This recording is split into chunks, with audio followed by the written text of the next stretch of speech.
हम आप लोगों को बता रहे थे, हमारी चर्चा चल रही थी प्रारब्ध के ऊपर, है ना, कि प्रारब्ध जो है वो किस प्रकार से जीवन को प्रभावित करता है। और यदि किसी की साधना पूरी है, साधना अगर साधना में व्यक्ति सही है, तो उस प्रारब्ध की पूर्ति हो जाने पर, प्रारब्ध के पूरे हो जाने पर फिर से उसकी साधना जहां से छूटी वहां उसको आगे प्राप्त हो जाएगी। ये बात हमारी है, इस पे हमारी कल बात चल रही थी, जिसमें कि हमने आपको जड़ भरत जी के विषय में बात की थी। आज हम आपको जो बता रहे हैं ये एक सत्य घटना है। एक राजा था प्रसेनजित, उसके कोई भी संतान नहीं थी और बहुत उसने भगवान की पूजा आदि अनुष्ठान आदि किया, तब उसको एक पुत्र प्राप्त हुआ। तो जब पुत्र हुआ तो उसकी कुंडली वगैरह ज्योतिषियों को दिखाया, तो राजा के ज्योतिषी भाई अच्छे विद्वान थे, उन्होंने कहा महाराज आपका ये पुत्र बहुत होनहार होगा, पढ़ने लिखने में बड़ा बुद्धिमान होगा और आज्ञाकारी होगा, गुरु सेवा करेगा और सभी सद्गुणों से संपन्न होगा। बस एक ही बात है कि इसकी कुंडली कह रही है कि ये 1000 हत्याएं करेगा।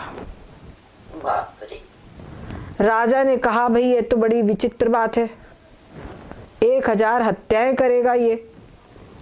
अब बच्चा तो जो था धीरे धीरे बड़ा होने लगा और समय पर गुरुकुल भेजा गया पढ़ने के लिए।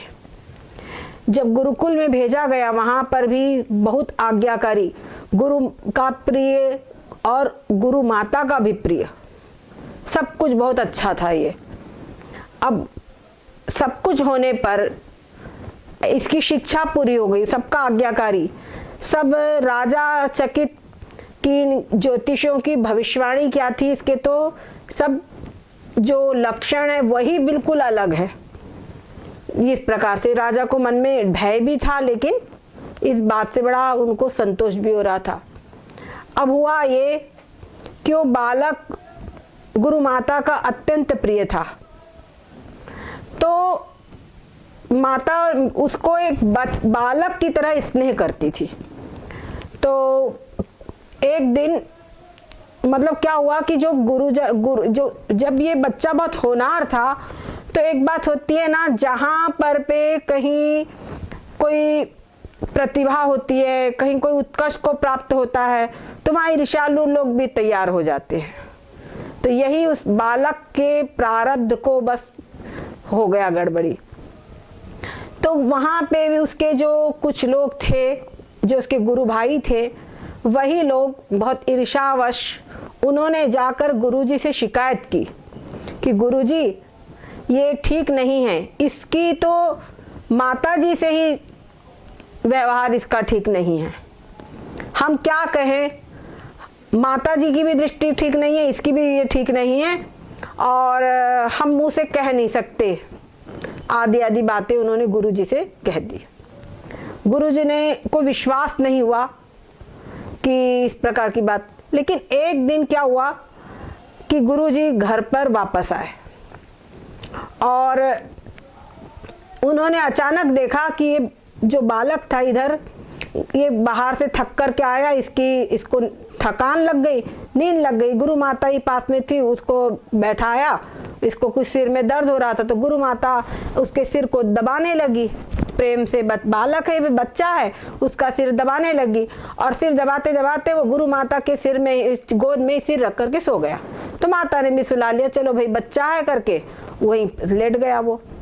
इधर गुरुजी आ गए, उधर उन ईर्ष्यालु लोगों ने कान भरे थे, दोनों बातें साथ में काम कर गई।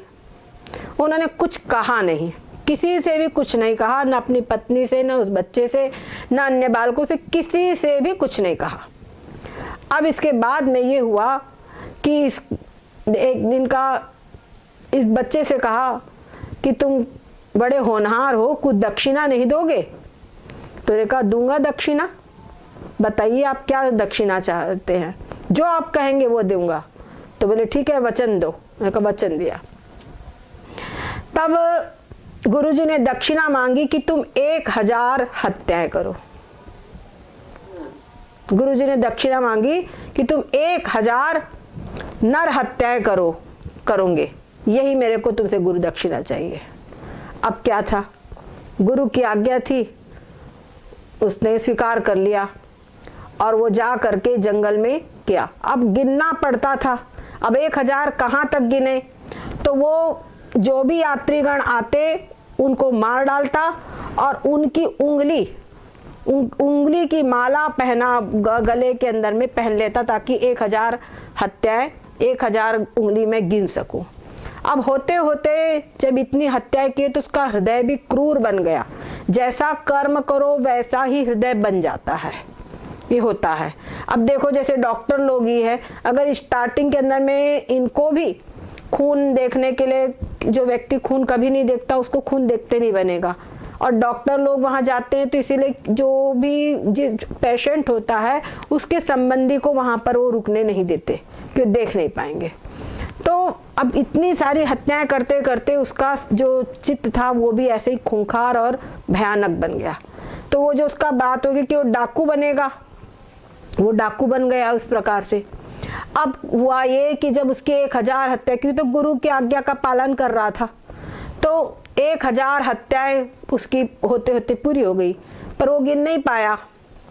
अब इधर से गौतम बुद्ध जी का जाना उसी का नाम पड़ गया अंगुलीमाल, और गौतम बुद्ध का आना हुआ और बस उनके ऊपर भी वो हथियार लेकर के वार करने को चल पड़ा।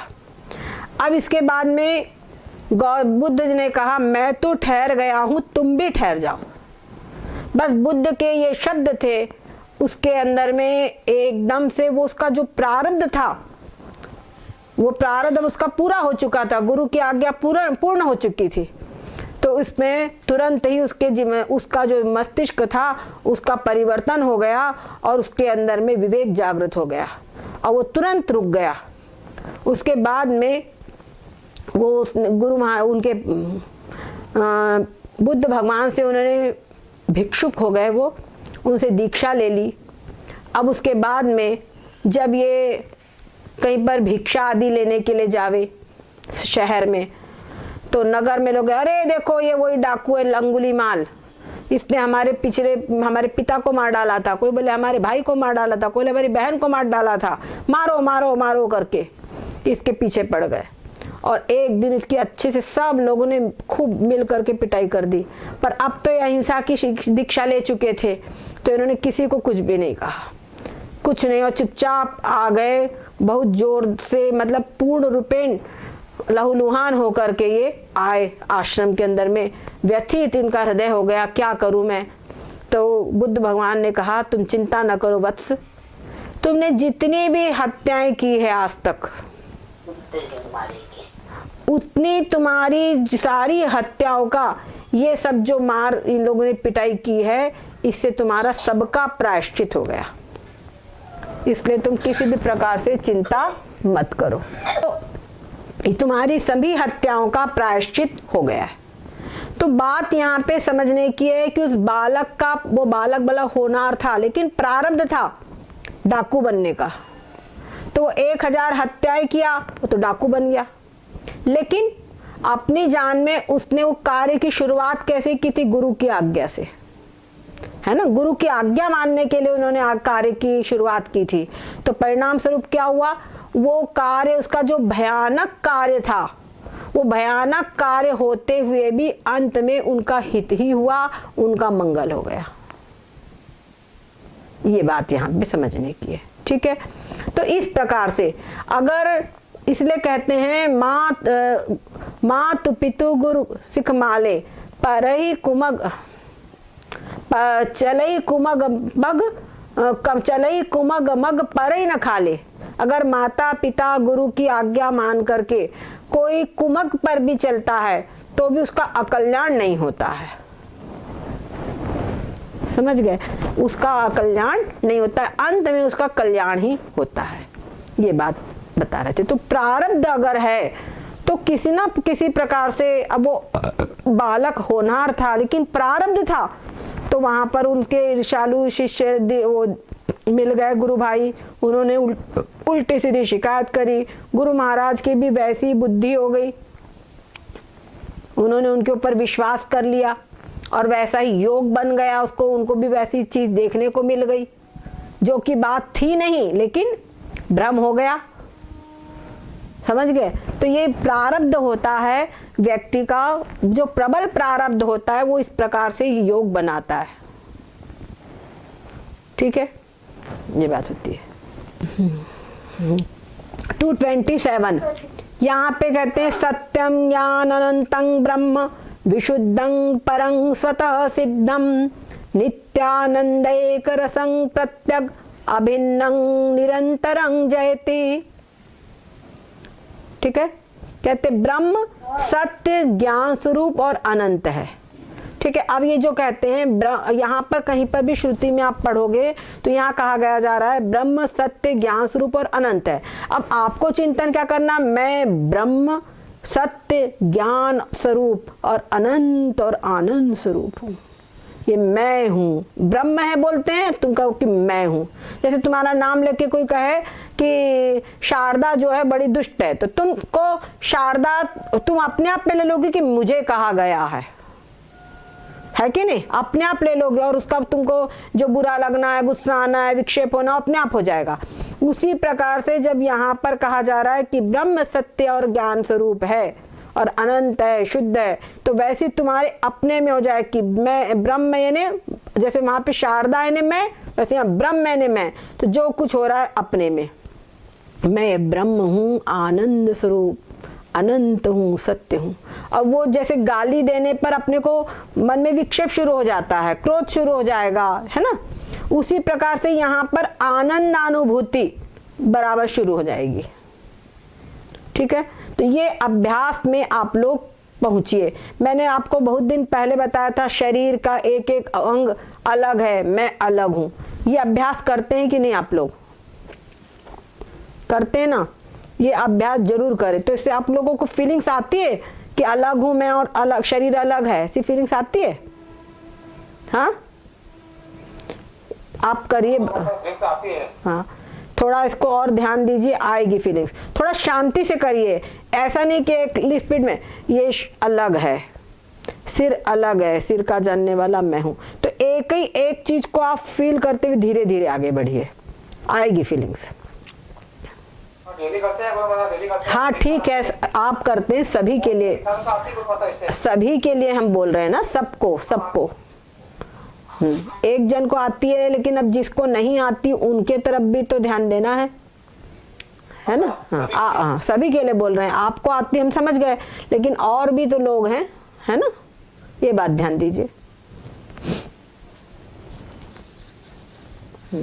इस तरफ सबको फीलिंग्स आएगी बराबर।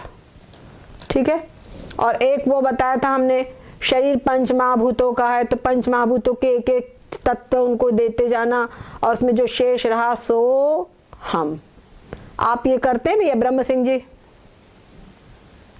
जी गुरु, मैं दोनों करता हूँ, फीलिंग किसी में नहीं आती। नहीं तो कोई एक करिए आप, ये सो हम वाला करिए आप। ठीक है, आप सो हम कीजिए, इसमें फीलिंग्स आएगी आपको। और ऐसे समझ में तो आ रहा है पूरा पूरा, विषय वस्तु समझ में आ रही है, पर फीलिंग्स के लिए आप ये वाला करिए, सो हम वाला जो हमने बताया। शरीर अलग है, मैं आत्मा अलग हुई, यानी वो पंच महाभूतों को दे दिया। उसके बाद जो शेष रहा सो हम, सो हम के ऊपर में चित्त को एकाग्र कीजिए। थोड़ी देर में आपका चित्त शांत हो जाएगा। ठीक है, आप इसी को एक को करिए बस। ठीक है, हाँ, वो वाला अभी रुक जाइए, पहले एक में फीलिंग्स आ जाए तभी दूसरा करिए, वो फिर हम बताएंगे। पहले आप ये करिए, और अभी इस क्लास के बाद ही करना। हो सके तो हमारी वो वीडियो खोलकर निकाल लो और वीडियो से करो। आप एक बार आपने वीडियो से कर लिया, एक बार अगर उसका टच हो गया तो फिर हो जाएगा बराबर। ठीक है, और सभी लोगों के लिए हम ये बात कह रहे हैं। आज बहुत लोग कम आए हैं। ठीक है, अब इधर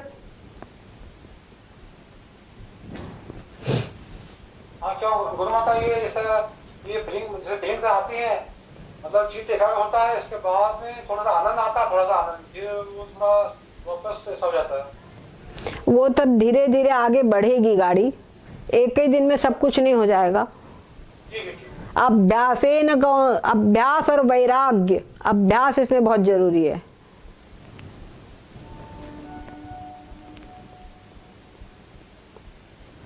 गुरुमा ये 227 में जो लिखा है नीचे, ब्रह्म निरंतर उन्नतिशाली है, ये थोड़ा क्लियर कर।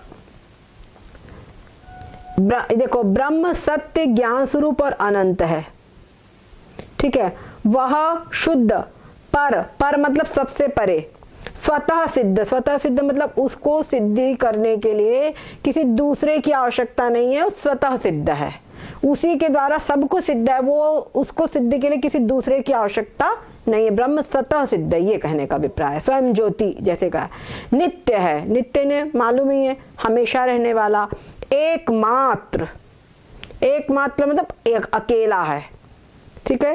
एक रस, और एक रस मतलब एक समान सब कहीं है। एकमात्र आनंद रस स्वरूप है, आनंद रस स्वरूप है वो, उसमें कोई दुख नहीं है। और प्रत्यक यानी अंतरतम वस्तु है, और अभिन्न है। अभिन्न मतलब मुझसे अभिन्न, जो मैं हूं वही ब्रह्म है, और सबसे अभिन्न है। संसार में ऐसी कोई चीज नहीं जिससे ब्रह्म भिन्न हो, क्योंकि ब्रह्म रूप सब कुछ है, अभिन्न है। और निरंतरं जयति, और निरंतरं जयति ने ब्रह्म सब कहीं है ही है। निरंतरं ब्रह्म जो है कि कहीं पर भी आप ये नहीं है कि आप ब्रह्म का कहीं पराभाव हो जाए, क्योंकि ब्रह्म सब कहीं है, सर्वशक्तिमान है, ठीक है, सर्वशक्तिमान है, सब कहीं विद्यमान है, सर्वव्यापक है। तो इसलिए ब्रह्म जो है निरंतरं जयति, हमेशा वो जयति यानी हमेशा विजयी है, ब्रह्म का कहीं पराभव नहीं है। वो सारी संसार में जो कोई विजयी हो रहा है, कहीं हो रहा, तो वो क्या है, ब्रह्म की शक्ति से ही तो हो रहा है, सबके रूप में ब्रह्म ही है। जैसे देवताओं और दैत्यों में वो हुआ, समुद्र मंथन किया, तो भगवान दैत्यों के अंदर में दैत्य रूप से प्रविष्ट हो गए और उनकी शक्ति को ही बढ़ाया, देवताओं में देव रूप से प्रविष्ट हो गए, उनकी भी शक्ति को बढ़ाया। तो चाहे दैत्य जीते चाहे देवता जीते, भगवान ही है ना, ये वाली मतलब है। चाहे संसार में कहीं पर भी कोई विजय हो रही है तो वो भगवान ही हैं जिनकी विजय हो रही है। भगवान मतलब चाहे वो अद्वैत ब्रह्म बोलो चाहे द्वैत ब्रह्म बोलो, बात देखिए, परमात्मा तत्व वही है, ठीक है। तो ये जो है, इस चीज को आप करिए, धीरे धीरे अभ्यास में आएगा ये, ठीक है। और वो जो हमने कल बताया था कौन सा, छाया शरीरे प्रतिबिंब गात्रे, वो भी बहुत ही महत्वपूर्ण है, आप उसमें भी कीजिए। थोड़ा सा ये बात जरूर होती, संस्कृत नहीं आती तो उतना वृत्ति संस्कृत के अनुसार नहीं चल पाती, पर हिंदी में है तो हम समझ करके उसको कर सकते हैं, ठीक है। आप सोहम पे जोर दीजिए, जिनको नहीं आ रहा है अनुभव में, वो सोहम, जो ये शरीर मतलब पंच महाभूतों का भाग, पंच महाभूतों को देने का जो शेष रहा, सोहम, इस पर ध्यान दीजिए, इसमें जल्दी सरल है ये, ठीक है। किसी को और कुछ पूछना हो तो पूछिए। वैसे अपना कहाँ तक हो, हाँ कुछ मेरा प्रश्न था, जैसे कल आपने बताया था कि जैसे वो आत्मा तत्व हाथ में रखे, वो है ना अपने आंवले के समान, हाँ, होता है, हाँ, तो क्या अनुभूति होती है कि दर्शन भी होता है? अनुभूति होती है। आपको सुख का दुख का अनुभव कैसे होता है? वही मैंने आपने कहा था ना कि हाथ में रखे वो दिखता तो है नहीं। हाँ, दिखता मतलब वही, जैसे वहाँ ऐसी मतलब आपको अपना दुख है वो कैसा क्लियर कट होता है? हाँ लगता है, लेकिन दिखता नहीं है। दिखता नहीं, आंख से दिखता है क्या दुख? नहीं आंख से दिखता है। हाँ, तो जिन आंख, सुनिए, लेकिन दुख का अनुभव आपको जिस प्रकार से होता है उसी प्रकार से आत्म तत्व का अनुभव होता है। हाँ बस यही पूछा था। तो बताना आपने कि वो आंख से दिखने वाली चीज ही नहीं है। हम बोल देखो देखो एक सेकेंड आप सुनिए। हमने आपको कोई चीज आपके घर में बनी, मेहमान आने वाले 4 मेहमान, तो पत्नी ने कहा जरा इसको खा के देखो, जैसे देखो तो नमक ठीक है कि नहीं है। तो नमक को आप किस आंख से देखते हैं? स्वाद लेते हैं, रखते हैं। हाँ, लेकिन देखो बोला, सुनिए, अरे भैया देखो बोला कि नहीं वहां पे उन्होंने? नहीं, देखने का बोला, लेकिन अनुभव अरे मैंने बात ठीक है, लेकिन आप बोलेंगे क्या? वहां पे बोला तो ये जाता देखो इसको। हाँ, वो बताएं। देखो तो ये आवाज सुनिए, ये आवाज देखो तो सही है, ऐसा बोल दिया जाता है कि नहीं बोला जाता? बोलो, बोला जाता कि नहीं? ये इसका टच देखो ठीक है, अपन बोलते हैं इसका टच देखो ठीक है। कोई कपड़ा लेंगे, इसका टच देखो, तो टच को देखो बोला जाता है, लेकिन देखा कैसे जाता है? उसको स्किन से टच करके छू के देखा जाता है। आई बात? हाँ, ऐसे तो देखो शब्द जो इंद्री का विषय होगा उसी से होगा ना, चाहे आप कुछ भी एड़ी चोटी बल लगा लो। हम बता रहे ना, कभी भी चाहे साक्षात सरस्वती जी आ जाए, मीठा खाओ और बोले मीठा कैसा होता है, उसको वाणी से बोलकर नहीं बता सकती, क्योंकि वाणी का विषय ही नहीं है। उसी प्रकार से जो आत्मा है वो तो 5 इंद्रियों का विषय नहीं है, लेकिन वो इतना फीलिंग्स में आ जाता है, तब कहा जाता है कि हाथ में रखे वे आंवले की तरह स्पष्ट है, ये बोला जाता है। हाँ, ठीक है। जैसे स्वामी विवेकानंद जी, सुनिए, स्वामी विवेकानंद जी पहुंचे उनके पास में, रामकृष्ण परमहंस के पास में, उनसे कहा आपने भगवान को देखा है? तो उन्होंने कहा हाँ देखा हूँ, बिल्कुल ऐसे ही जैसे तुम्हें देख रहा हूँ, बल्कि उससे भी अच्छी तरह। भगवान को देखा है तो देखा है, पर भगवान को भी वही बात हुई, आंख से, ये आंखों से, चर्म चक्षु से भगवान के दर्शन नहीं होते। भगवान को देखने के लिए वो अलग ही मन की ही आंख से, मन की आंख से ही भगवान दिखते हैं, ठीक है ना? तो मन की जो आंख है उसी से भगवान दिखेंगे। वो जो बताया जा रहा है सब मन की आंख के लिए कहा जा रहा है। बस ये फीलिंग्स अनुभूति ही होगी इसकी। अनुभूति होगी, हाँ समझ गया। जैसे भूख और प्यास बताया आपने, हाँ, प्यास और भूख और तो ये अनुभूति का विषय है, बस अनुभूति हो सकती है। ठीक है, ठीक है। गुरुदेव, जब हम किसी चीज को देखते हैं तो हम वो अनुभव करते हैं कि ये मैं जान रहा हूँ, जानने वाली आत्मा है। किसी भी चीज का अनुभव है तो मैं जान रहा हूँ, बोध हो रहा है मेरे को। वो बोध चिदाभास को हो रहा है, आत्मा को हो रहा है, इसका पता कैसे चलेगा?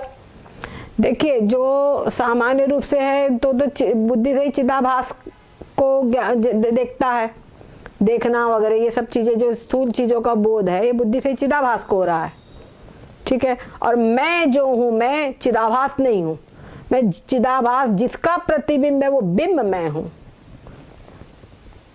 अब ये नहीं जान में आ रहा कुछ नहीं, आप जो इसका जानने वाला है वो मैं हूं, ऐसा चिंतन कीजिए।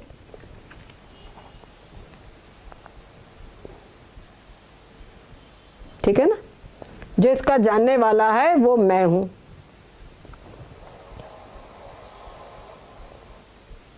संसार की जितनी लौकिक चीज है, ये हमें भी चिदाभास वाली वो बताएंगे तो उसमें और क्लियर हो जाएगा ये चीज। संसार के जितने भी लौकिक वस्तु हैं उनको जो देख रहा है वो चिदाभास देखता है, ठीक है। दृश्य तो क्लियर हो गया कि दृश्य इंद्रियों से देखते हैं, जो भी चीज दृश्य है तो वो चिदाभास ही देखता है।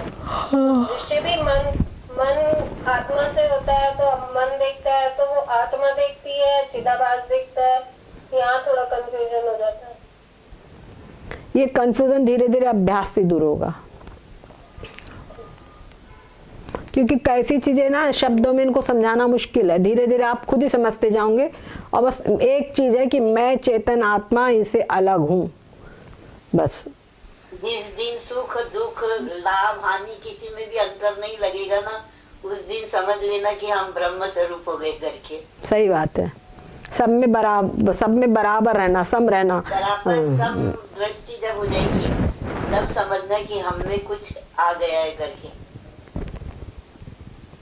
गुरु माता, ये चिदाभास के द्वारा अनुभव होता है, लेकिन अनुभव तो केवल आत्मा ही करता है। चिदाभास तो कल्पित है, चिदाभास माध्यम है। आप भैया बताइए पिष्ट पेशन कर रहे हैं, अभी हमने बताया, आप फिर उसी को पिष्ट पेशन क्यों कर रहे हैं? आप समझ में आ गया, अब आप आगे बढ़िए। हाँ ठीक है, समझ में आ गया। बस पिष्ट पेशन क्यों कर रहे हैं, ठीक है। ये जो है यहाँ पे आप लोग अपने आप से इसको, जैसे रिवीजन हुआ है, बहुत अच्छी बात है। अब एक बार जब आप लोग फिर से इसको देखेंगे, बार बार पुराण चिंतन, पहली बात तो चिंतन पे आप ज्यादा ध्यान दीजिए, जैसो हम और शरीर अलग, मैं आत्मा अलग हूँ, इस पे ज्यादा ध्यान दीजिए। तो इसमें आपके चित्त की वृत्ति और भी जब गहराई में जाने लगेगी तो इन चीजों को धीरे धीरे पकड़ेगी, ठीक है। और कुछ चीजें हैं जो आप लोग उधर मैंने बताया है, जो विचार चंद्रोदय, उसको भी अच्छे से समझिए, जो हम वीडियो इसमें डाल चुके हैं। और हम सोच रहे हैं कि जैसे आप लोग अगर बराबर बंद करके समझते हैं तो इसी के बाद में विचार सागर शुरू कर देंगे एक साथ, एक ही क्लास पर। विचार सागर शुरू करते समय हमको थोड़ा सा टाइम इसका जो है इधर उधर करना पड़ेगा, कि कुछ लोग ऐसे हैं जो क्लास ज्वाइन करना चाहते हैं और उनको ये टाइम एडजस्ट नहीं हो रहा है। तो आप लोग उस टाइम पर थोड़ा सा विचार कर लीजिएगा, क्योंकि अभी हमारे पास टाइम है विचार करने को। तो अपने अपने हिसाब से कुछ लोग चाह रहे हैं, शारदा तुम भी बताना तुम्हारा कैसा क्या टाइम है, थोड़ा सा टाइम चेंज करने पर अपने को विचार करना पड़ेगा। तो अभी अपनी ये क्लास तो एक टाइम पे ही रहेगी, पर जब तक होगा तब तक अपन लोग सोच सकते हैं, अपने हिसाब से अपन एडजस्ट कर सकते हैं। तो ये मैंने आप लोगों के दिमाग में एक बात डाल दी हूँ कि विचार करना कि अपने को कौन सा टाइम रखना है, वो ज़्यादा ठीक रहेगा। जिसमें कुछ तो कह रहे थे गुरुमा की पंचदशी शुरू करेंगे खत्म होने के बाद। पंचदशी आप लोगों को तभी समझ में आएगी जो विचार सागर है वो समझ में आएगा। विचार सागर के पहले पंचदशी, अब वही जैसे हमने बताया, आपको बता रहे हैं, वो चिदाभास आप लोग बार बार पूछते हैं, ऐसी कुछ चीजें आएगी जो बार बार आप पूछते जाओगे और वो हमेशा अंधकार रहेगा। तो वो अंधकार को दूर करने के लिए पहले विचार सागर शुरू करना बहुत जरूरी है। मुझे ज्वाइन करनी है विचार सागर की क्लास। वो बिल्कुल करना ही है, आप सब लोग करेंगे ना तो आप लोगों को ये सब चीजें और क्लियर कट हो जाएगी। और साथ साथ में विचार वो पंचदशी भी बहुत अच्छे समझेगा। पंचदशी ग्रंथ, विचार चंद्रोदय, विचार सागर और पंचदशी, ये ग्रंथों की इधर लाइन है। और विवेक चूड़ामणि जो है निधिध्यासनात्मक ग्रंथ है, इसके अंदर में भी आप देखिए कि सब कुछ है। आप जब पढ़ोगे उसमें विचार चंद्रोदय आप देख लीजिए, सारे चीजें इसमें आ गई कि नहीं, सारे कोश, सारे शरीर, सारी अवस्थाएं सब इसमें आ गई, इस प्रकार से है। पर वो क्या है, जो से कोई होता ना ग्रामर की स्पेशल पुस्तक निकाल देते हैं, समझ गए कि नहीं, वैसे विचार सागर और विचार चंद्रोदय ग्रामर की स्पेशल पुस्तक उन्होंने निकाल दी है। तो वो पढ़ने में हम महसूस कर रहे हैं कि आप लोगों के कोई क्वेश्चंस ऐसे आते हैं, तो अगर वो चीज आप पढ़ लोगे तो आपको क्वेश्चंस वो बिल्कुल एकदम मतलब समझ में आ जाएगा क्लियर कट, इसीलिए हम विचार कर रहे हैं उसको चलाने का। तो ये गुरु माता कब चालू करेंगे या विचार सागर? अब ये एक विवेक चूड़ामणि पूरा हो जाए तब हम शुरू, एक तो उपाय ये है। दूसरा उपाय ये है कि इसको हम बीच में रोक कर विचार सागर शुरू कर दें, उसमें कि चौथी तरंग हम पढ़ा दें आप लोगों को। पांचवी तरंग और छठवीं तरंग तो हमने यूट्यूब पे डाल दिए, पांचवी तरंग डाल दिए, पांचवी तरंग बिल्कुल व्यवस्थित रूप से यूट्यूब पे डली है। पर चौथी तरंग समझोगे तब आप पांचवी तरंग समझ पाओगे। और उसके पहले पहली तरंग में ही एक सिद्धांत रखा हुआ है, कल्पित वस्तु अधिष्ठान स्वरूप होती है, और उसके अंदर में वो अनुबंध चतुष्टय और कर्म से मोक्ष नहीं हो सकता, ज्ञान से ही मोक्ष होता है। ये इसके अंदर में उसमें बड़ा तर्क वितर्क है, वो तर्क वितर्क भी समझ लेना, मतलब जब होना ही है तो ठीक से हो जाए। और अब इतना आपका बेस हो गया है कि आप लोग स्पीडली समझ लोगे, पढ़ाएंगे तो स्पीडली समझ लोगे। बस उसमें दिक्कत क्या है, थोड़ी इसकी जो भाषा है वो खड़ी बोली हिंदी नहीं है, वो पुरानी हिंदी है, ये एक उसके अंदर भाषा दिक्कत है। भाषा ठीक है, लेकिन क्या है कि उसमें जैसे आप बताते ना विस्तार से, विस्तार से नहीं है भैया। अगर ऐसा ही सब हो जाए तो सारा ज्ञान पुस्तकों से हो जाए, गुरु की जरूरत ही ना रहे। ठीक है, तो इसलिए बोला गुरु माता जैसे पढ़ लेंगे तो अच्छा रहेगा। वो तो है ही। आप विचार चंद्रोदय अपने मन से पढ़ कर देखो, कुछ नहीं समझ में आएगा। उसकी भी भाषा ऐसी है, क्या समझे, उसकी भाषा ऐसी ही है। और हमने विचार सागर इस पे डाली है, चौथी तरंग लिख करके वो पेज डाला है, उसको समझाया है। लेकिन हम जानते हैं तब भी आपको दिक्कत आएगी। जब मेरे से एक बार पढ़ लोगे तब आपको सब लाइन दिखने लगेगी। और इसीलिए तो बोलते हैं माता, इसीलिए बोल रहे हैं। ठीक है, जब भी आप शुरू करो करना शुरू, हम इसमें समझ होंगे। हाँ, लेकिन अब विवेक चूड़ामणि पूरी कर लें।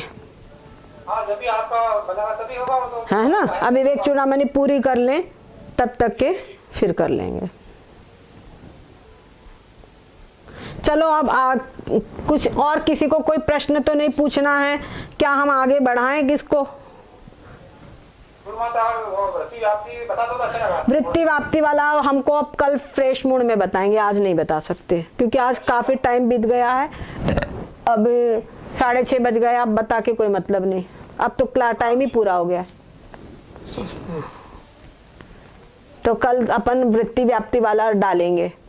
आज कोई नहीं है क्लास में तो एक बार डाल देना शारदा कि कल वृत्ति व्याप्ति वाला आए बताएंगे, इसलिए सब लोग रहे क्योंकि रिवीजन हो रहा है, कुछ लोग असावधान भी है। तो कल वृत्ति व्याप्ति वाला सब लोग क्लास जरूर से जरूर ज्वाइन करें, ये डाल देना आज। सदगुरुदेव। हाँ हाँ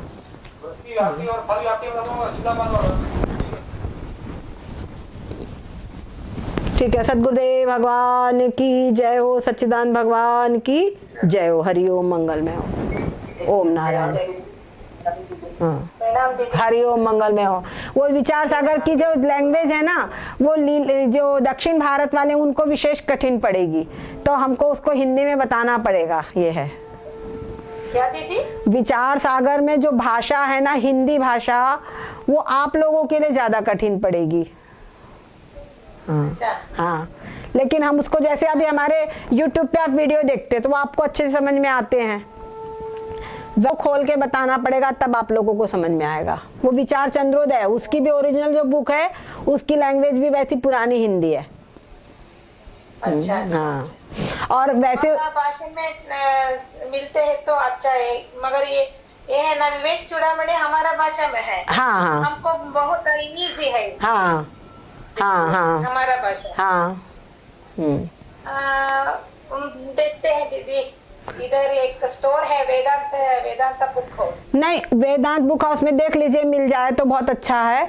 और एक वैसे उसकी हिंदी हुई है, मतलब हिंदी ट्रांसलेशन खड़ी बोली में हुआ है, पर उधर उसमें ना कुछ प्रिंटिंग मिस्टेक्स है।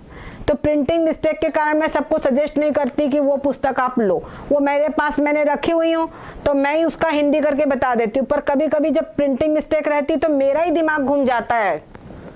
हाँ, सच्ची बता रही हूँ कि कहाँ से बता दिया, फिर मेरे को बहुत उसको कभी कहीं मतलब ऐसे हो जाता है कि समझ में नहीं आता। अब फिर भी मेरे स्तर और आपके स्तर में तो बहुत अंतर है।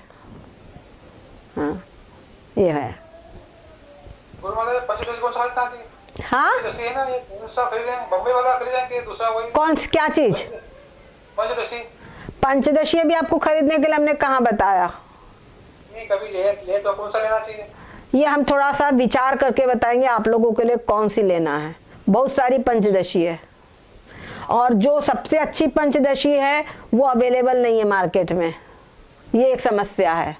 वो मिलती है कैलाश आश्रम हरिद्वार में, वो अन्वय पदच्छेद वाली, यानी एक एक शब्द उसमें संस्कृत और उसका हिंदी अर्थ और फिर नीचे उसका भावार्थ दिया है। वो बहुत अच्छी पंचदशी है, परंतु वो मार्केट में अवेलेबल नहीं है। वो केवल वहाँ कैलाश आश्रम हरिद्वार ऋषिकेश में ही मिलती है और वो भी इतनी सारी प्रति नहीं देते। वो लोग निःशुल्क देते हैं पुस्तक, लेकिन क्या कहते, पूछते हैं पहले तुम उसके पढ़े उस समझोगे कि नहीं। अभी तो हम बहुत दिन से वहां से मंगवाए नहीं है पुस्तक, अब पोस्ट से भेजते नहीं है, वहां जो जाएगा उसी को देंगे। ये दिक्कत है। हाँ, एक मिनट, समझ नहीं आ रहा। हरिद्वार में? अरे एक जन बोलो, माता जी कुछ बोल रही, रुक जाओ। अच्छा, क्या बोल रहे माता जी? दीदी पंचदशी का विषय क्या रहेगा? पंचदशी वेदांत विषय ही है। हाँ, उसमें 15 अध्याय है, तो 15 अध्याय है, तो संस्कृत में 15 को बोलते पंचदश। हाँ, तो पंचदश अध्याय, इसलिए पंचदशी उसका नाम है।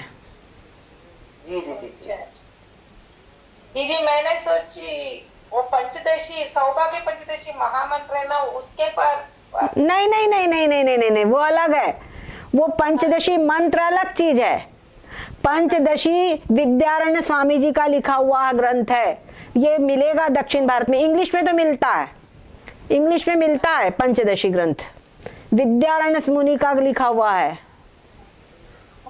हाँ, मेरे बाप के घर में है। हाँ, उनके घर में है वो, उनके यहाँ है। उनके यहाँ पर से ही ये जो विवेक चूड़ामणि है ना, इसकी संस्कृत टीका जो वहाँ के भारती तीर्थ जी ने लिखा था, वो संस्कृत टीका उन्होंने जितनी भी प्रतियां थी सब हमारे आश्रम में ला करके दे दी थी। उनको था कि ये ग्रंथ यहीं पर कोई पढ़ सकता है, इसीलिए बहुत उन्होंने पिता का बहुत है, बिल्कुल बहुत कलेक्शन है उसके पास। हाँ, पढ़ने वाले लोग कोई नहीं है। नहीं, एक दिन मैं आती हूँ अब आपके यहाँ पर, मैं देखती, जो मेरे लायक होगा तो मैं उठा लूंगी और आपके लायक होगा तो आपको दे दूंगी। हाँ दीदी, मैं मंजू को बता दूँ। हाँ, और जो मेरे लायक होगा मैं ले लूंगी, जो भैया के लायक, जो पिता आपके लायक होगा आपको दे दूंगी। अच्छा, ये भी उसका है दीदी, माँ का है ये बुक। हाँ, बहुत अच्छा। हाँ, माँ पढ़ती थी। मुझे लगता है कि ये वही पुस्तक का शायद अनुवाद, तो इसमें टीका भी है क्या? क्या दीदी? मुझे पता नहीं टीका क्या है दीदी। कितनी मोटी है ये पुस्तक? 2 है दीदी, 2 वॉल्यूम है। 2 वॉल्यूम है। कितनी मोटी है? ऐसे करके मोटाई दिखाइए इसकी। ये इतनी मोटी है क्या? ऐसे दिखाइए, ऐसे दिखाइए। हाँ, इसमें टीका भी है। हाँ, इसमें टीका भी होगी। टीका मीन्स मीनिंग है दीदी। हाँ, मीनिंग है, मीनिंग का मतलब मीनिंग है सबके। ये 2 है दीदी। अच्छा, हाँ, मीनिंग लिखे हैं इसमें। हमारा भाषा में है। हाँ, समझ गए समझ गए समझ गए। मालूम है, आपकी मम्मी जब आई थी यहाँ पर तो वो सहस्त्रार्चन भी पढ़ती थी, वो आपकी लैंग्वेज में लिखा हुआ था। वो यहाँ से हम लोग को लगता था संस्कृत पढ़ रहे हैं। लिपि आपकी है, लिपि आपकी है, वो मलयालम लिपि। हाँ, मालूम है, मालूम है।